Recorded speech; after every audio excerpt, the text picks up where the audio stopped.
All right. Hey, everybody. Hope everybody is doing well, staying healthy, and finding ways to keep their sanity during this whole quarantine thing. But the case that I looked at was Murphy versus the National Collegiate Athletic Association, or the NCAA. Uh, this case will look at the plaintiff, who is the New Jersey Governor Phil Murphy, uh, and the defendant, which is the NCAA. So, a little bit of background on the case. In 1992, Congress passed an act which was called the Professional and Amateur Sports Protection Act, or PASPA. That act prohibits sports gambling under state law. Uh, so New Jersey, since then, has been working, somewhat tirelessly to make sports gambling legal in their state. So in 2011, New Jersey voters passed a state constitution amendment permitting sports gambling. And then in 2012, the legislature enacted the Sports Wagering Act, allowing sports wagering at New Jersey casinos and racetracks.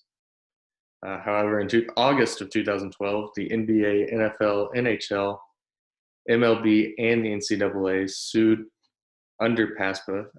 That case was known as NCAA versus Christie. Chris Christie was the governor of New Jersey at that time. In that case, the District Court and Third Circuit Court of Appeals ruled for the plaintiffs. More background. In 2014, New Jersey revised the law to make it a repeal of an existing law banning sports gambling. However, again, in November of 2014, all five leagues sued again against the state, which was NCAA versus Christie Part 2. And in 2016, once again, the District Court and Third Circuit Court of Appeals found in favor of the leagues that the law did not violate PASPA. A little bit of a typo there. However, and then in October of 2016, New Jersey petitioned for a writ petition to be heard by the Supreme Court. And so the Supreme Court finally, in June of 2017, accepted to hear the case. And in 2018, the case was renamed to Murphy versus the National Collegiate Athletic Association after he was elected governor of New Jersey. So looking at some facts of the case, the main issue here in this case that was brought up was, does the Professional and Amateur Sports Protection Act violate the Constitution's anti-commandeering doctrine? So first, the Professional and Amateur Sports Protection Act, it prohibits state-authorized sports gambling. And then the anti-commandeering doctrine is found under the 10th Amendment of the Constitution. So the 10th Amendment, the focus of the 10th Amendment is the powers not delegated to the United States by the Constitution, nor prohibited by it to the states, are reserved to the states respectively or to the people. So when looking at the 10th Amendment, it protects really the dual sovereignty of power between the states and the federal government. And then inside of that, you can find the anti-commandeering doctrine, which really points to Congress's lack of power to directly compel states to require, or in this case specifically, prohibit acts. Let's see. And then, so in this case, they cited New York versus the United States in 1992 as kind of a cornerstone for the Supreme Court to make their ruling in this case. It is another Supreme Court case in which the anti-commandeering doctrine really first came into play and set the standard for this Murphy versus the NCAA. And as you can see here, it says in that Congress may not simply commandeer the legislative process of the states by directly compelling them to enact or enforce a federal regulatory program. So continuing on in this one, another key factor was the definition of authorization.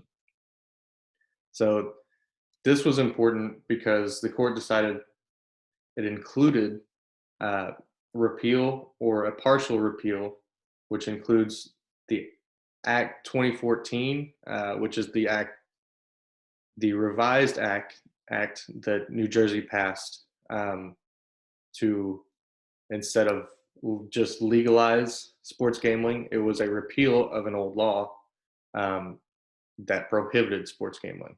So that's where this whole case started. Was they repealed a legislation that prohibited sports gambling, and then the leagues sued them, and then they petitioned to go to the Supreme Court, which is where we are now. So with this definition, the court opinion stated that when a state completely or partially repeals old laws banning sports gambling, it authorizes that activity. So with this definition, the Professional and Amateur Sports Protection Act violates the anti-commandeering doctrine, which you see below, because through that Protection Act, Congress overstepped its power by prohibiting the state to repeal that legislation.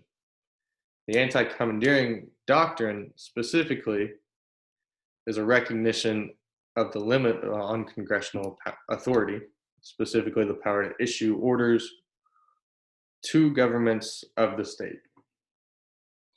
So that led to this final ruling. That definition, all of that led to the final ruling, which was decided on May 14th, 2018. The Supreme Court reversed the Third Circuit ruling, saying that PASPA violated the 10th Amendment. More specifically, PASPA violated the anti-commandeering doctrine within the 10th Amendment. The court ruled that it illegally empowered the federal government to order certain states to take specific actions to disallow sports gambling. So looking ahead, with a little bit of fallout from this case, things that we've already seen happen since this ended just in 2018. According to an ESPN.com article, there are 16 states in addition to Nevada that now have full-scale legalized sports betting. 5 states have recently passed a bill to legalize sports gambling. And as of March 26th this year, only 3 states have not introduced a recent bill to make sports betting legal. So I hope these questions that I present to you to think about make sense. But one, do you think the federal government should pass a statute to legalize sports gambling on the federal level? You know, should they just take it out of the state's hands and put, you know, federally, this is legal, that's it?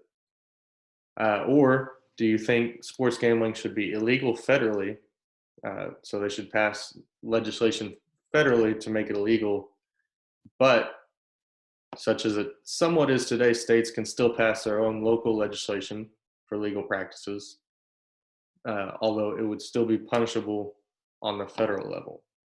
So looking at that one, it's, you know, making it similar to the way marijuana is treated now, where states have their own choice whether or not to legalize it, but overall, it can be prosecuted federally. And then finally, how could the standard set from this case on anti-commandeering under the 10th Amendment impact other challenges of state law, such as gun ownership? So in that one, this case really helps set a standard for the reach of Congress as far as state law goes. So looking at that third question, how it could impact, you know, other challenges, how can the understanding that we have now from the anti-commandeering doctrine and the 10th Amendment, as far as the reach and control that Congress has, how could that help states challenge things that they're being forced to do in things such as gun ownership or marijuana? Um, how could that help them break out from federal control to set their own law? Um, I hope all that made sense. Miss being in class with you guys, but hope everybody is doing well. Thanks for listening.